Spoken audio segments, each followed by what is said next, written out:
The gospel reading is from Matthew chapter 22, verses 1 through 14. And would you rise as I read the gospel?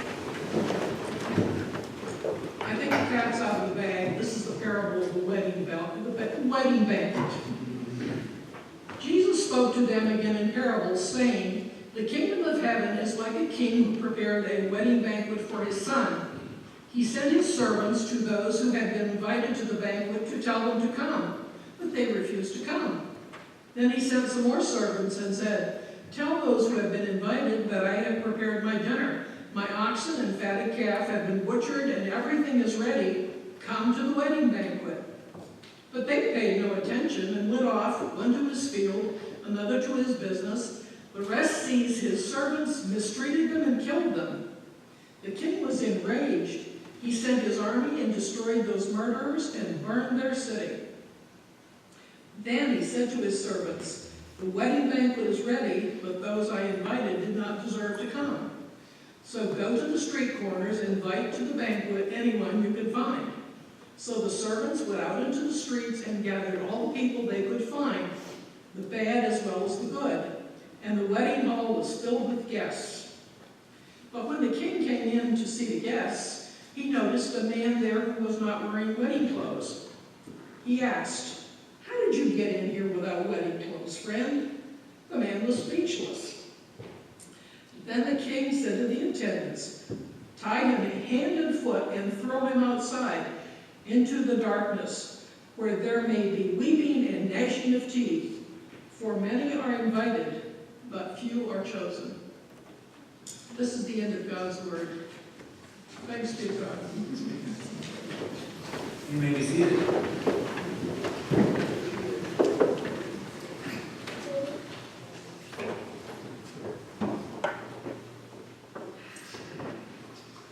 Good morning, brothers and sisters. Parties. We all have gone to them, right? Or maybe we've even hosted a few ourselves. It is just fun for us to be with others that we appreciate, to be with those who appreciate us, and to have fun together, to enjoy life. As a kid, my family always had one of our favorite parties every year. Our favorite party every year was to have a Super Bowl party. And for this Super Bowl party, we would invite sometimes 50 to 60 people that would end up being in our house. We would have a lot of focus on food, and we would have a lot of focus on conversation, and then the desserts and any of the drinks that we had. And of course, there was some focus on the game as well, mostly from just like myself, my dad, and a few other people that would watch, and everybody else would come in for the halftime show and the commercials, right? Yeah. We loved having this party. We enjoyed being with our friends and our family. What are some of your favorite parties that you get to have every year? And this is not a rhetorical question. This is a literal, I'm asking you, what are some of your favorite parties? Any thoughts? Yes. Thanksgiving. Thanksgiving.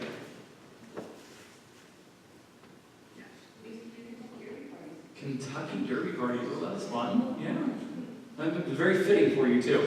Yes, Lauren. Race day parties. Race day parties, yes. We not to talk about the grandchildren too much, but we finally got to take them to the Autumn Festival. That was last weekend. It's my favorite. Wonderful. Yeah, it's good. Yeah, that's a good point. Parties don't have to be in our house. Sometimes we can let other people that we don't know set up the party for us, right? It's all about having a good day, right? So, let's actually take some time to set up a party for ourselves right now. I've got a table over here. And a tablecloth. Bring this table out. Everybody see the table? I got this nice little tablecloth that we can set out. It's not quite the right size, so we're just going to kind of put it over half the table and just pretend that it covers the whole thing. And then I got some food back here. So when you have a party, you always need to have drinks, right? So I've got Diet Pepsi and Fanta. These are the only two options that were in the downstairs fridge. So just put them in there. We've got, let's see, what else do I have back here? Well, I got half a bag of chips, because that's all we have in our house, along with a couple bags of popcorn and digestives. Oh, it's going to be a great party. If you've never had these digestive cookies, I only learned about them this year, and they are awesome. So definitely go and find them somewhere. And then we've got a bag of Krispy Kreme donuts, because they were sitting on our counter this morning too. So we'll put them there. And then, of course, you got to have something healthy. So for those who were here last week, we've got our fruit salad still. It's still here because I didn't take it home this week, along with a random tomato. So we've got our little party set up here, right? Looks pretty good. Pretty good. What else can you think of that we would add to this party? People. Well, people, sure. But you all are here, so we got the people. What else would you add to this party? Cheese. Cheese. That's a good answer. I like that. Cheese, crackers, and jam. That's a good mix right there. Decorations. I tried to do that with the tablecloth, but it didn't really work too well. Music. Music. Ice for the drinks. Ice. Maybe glasses for the drinks to be in. Otherwise, we're all beer. Otherwise, we're all going to be drinking out of these two little containers all at once, right? I don't mind that, but maybe some of you would be a little weirded out by that. Yeah, there's a lot of different things that we could add to this party, right? There's a lot of different things that we would put in because it's what we're used to, it's what we like. Some of the things that I would put in here, or that I would do, maybe Steph wouldn't like, and we'd have to have a conversation, and then we would just go over to whatever she liked, right? That's part of being a good husband, right? Not being stereotypical at all. But whenever you are preparing to have people in your home, whenever you are preparing to have a party, we know that there's a lot of thought that needs to go into this day, right? There's a lot of work that has to go in, so you have to get the table ready, you have to put the food out, you have to go to the store in the first place to get all this stuff. And then you have to present it well in like a nice wooden bowl. Because if you showed up to this party, you wouldn't be too impressed with that spread, would you? No. That's the great thing about this party we read about just a few short minutes ago. This extravagant banquet with God as the host. It's going to be awesome. Most of us are aware of this biblical image of describing this feast that God is preparing. Symbolic of God's reign, the arrival of the kingdom of heaven, and God's abundant grace in our life. But while we all like a good party, maybe you would think this is a good party, this is kind of like what I would eat all day. It's a curious metaphor because parties never seem to go as planned, do they? Sometimes we run out of food. Sometimes the food's not the right thing. Sometimes we have friends that show up and they're allergic to everything that's in our house and they can't eat any of it. After we set up our food or plan our party, we take a guest list. And if you were to look at these two verses today, you'd see that they're both from our lectionary. And one of the other verses from our lectionary comes from Isaiah. And in Isaiah, it says what it says in Matthew as well, that all were invited. This word all is used no less than 5 times in only 3 verses. Because God is trying to show us that there is something important about making sure that you get your guest list right. And for us as believers of this God who has this abundant grace, we know, maybe at least here, that this guest list does not leave anybody off. But it would be easy for us to leave those people off that we may not like too much. You see, when you think about it, hosting a party is not so easy. In fact, it means that we have to be vulnerable. We have to be willing to take risks in order to invite the right people. And for us, the right people is everyone, not just those whom we like. Furthermore, parties, events, and well, anything that we do require us to take time to reflect. We have to reflect on what is a good party. Did the people have a nice time? Should I have served a different dish? Did I tend to all my guests equally? Will they want to come back if invited again? These are questions as the church that we need to be thinking about, because really anytime we come together is almost like a party, isn't it? Anytime we come into this space together, we have to consider what it would mean for others who may not be a part of our little community yet,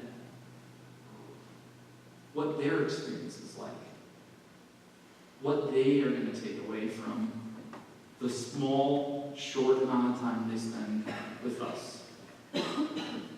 We all have planned and hosted parties and know the amount of time and effort that goes into making sure that everything goes well. When we have parties and feel like people are taking advantage of our hard work, we would feel horrible. We don't want to be abused, and that makes sense. This week, we're looking at a parable that speaks about a grand party, this huge party that this king is hosting. The party is supposed to be attended by some of the most important people in the community, but there is something very interesting that happens. As with all biblical interpretation, we must be able to view the passages that we are reading and studying within the context that they are written in, both historically, but also within the book of the Bible that they are into. So I'd like to take some moment and reflect upon what we just read last week, because it's very much pertinent to what we're reading this week. I found a reflection that I thought was really important. It comes from this theologian and preacher named David Lowson. He said, last week the parable at hand indicted the Jewish leaders for failing to heed the prophets and for killing the legal heir and son of the vineyard owner. It ended with this ominous prediction, clearly placed in the mouth of the religious leaders, that Jesus would give the vineyard, or Israel, to new tenants and crush those who were wicked. This week, the implicit violence that we see of this story becomes explicit, as Matthew takes up a parable also known to Luke, and the author of the Gospel of Thomas, that we don't have in our Bible, but is in our good Catholic friends' Bibles. And therefore we may conclude the earlier form of the parable about this great dinner. Matthew changes it, not just from a great dinner, but to a wedding banquet. It takes on more significance, given by a king in order to make the refusal of invited guests even harder to imagine or justify. Because how often are you invited to a wedding and you absolutely flat out refuse to go? Usually, if you can't make a wedding, there's a legitimate reason. It's not that you just want to stay home. And a less subtle change, whereas the other forms of this parable, the host invites all kinds of people to come to this dinner after the initial invitees make their excuses. Matthew's king sends out yet more servants to invite all those low citizens, those less important citizens, to come to this banquet. This time, the original invitees either, again, ignore the summons to come, or worse, mistreat and kill those of the servants, a rather absurd reaction to a wedding invitation. But not the greatest absurdity of this dark tale. In retaliation, the king sends his troops to destroy the offenders and then issues his invitation to everyone. On the whole, Matthew's version is darker, more violent, and pushes even the typical parable's tolerance and absurdity to the edge. Why? Because this point in this family conflict, he is willing to say that God not only rejects those cousins and kin that have rejected Jesus, but actually sent the Romans to destroy the temple as punishment. This painful stuff cannot be ignored. Why? Because this parable had been used across centuries and still by some within Christianity today to drive a wedge between ourselves and others. Those who we should be inviting to come to our party here. This is a difficult parable to hear, but what I think is most important for us to take away from this lesson is that God is, as Steph said in our children's sermon this morning, God is a God who invites all of us to come along in this journey.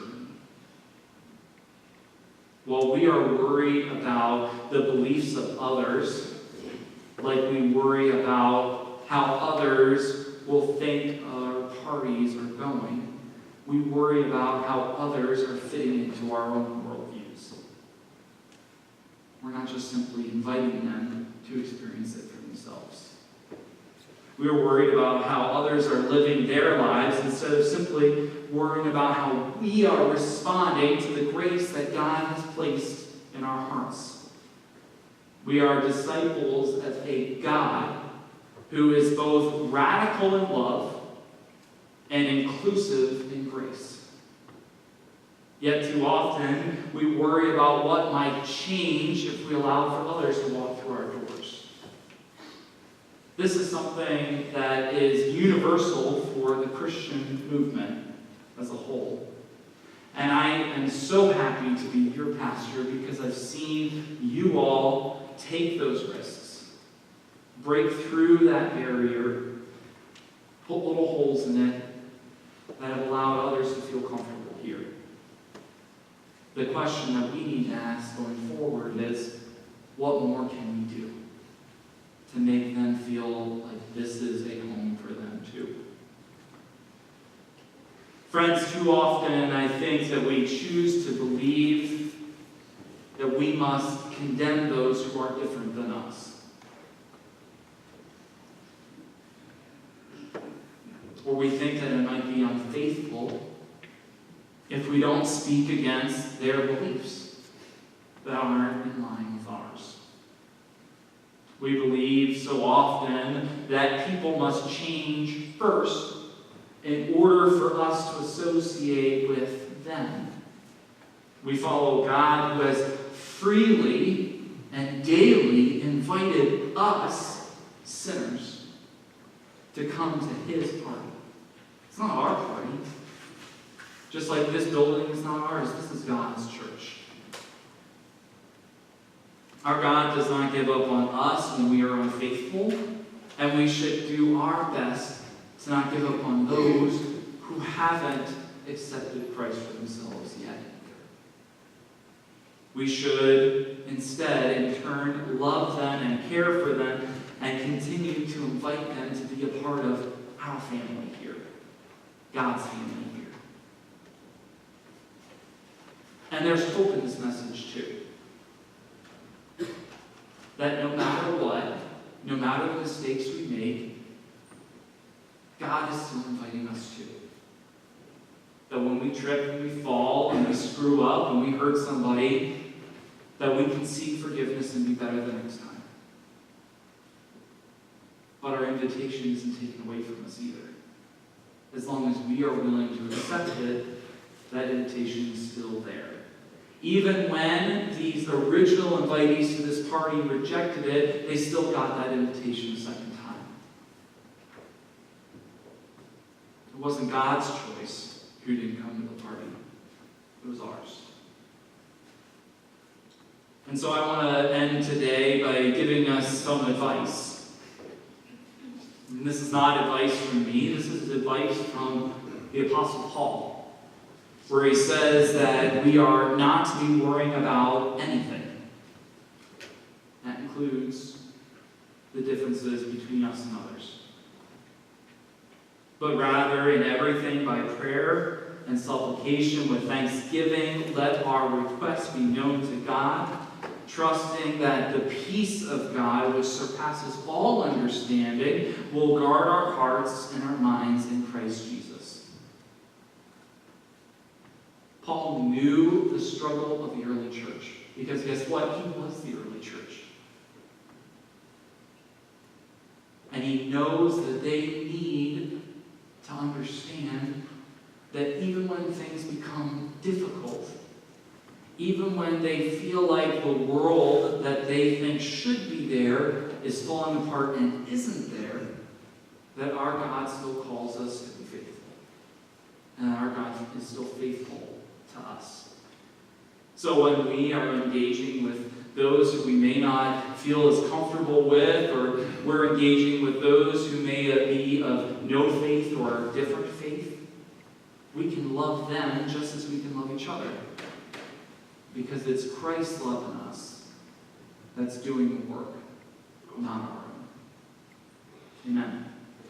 Friends, let us go forward this day with the hope of Jesus Christ in our heart, knowing that God is working on that great grand party that we will get to embrace in some time. But let us also go forward knowing that party is coming, and bringing as small amount of that as we can here into this world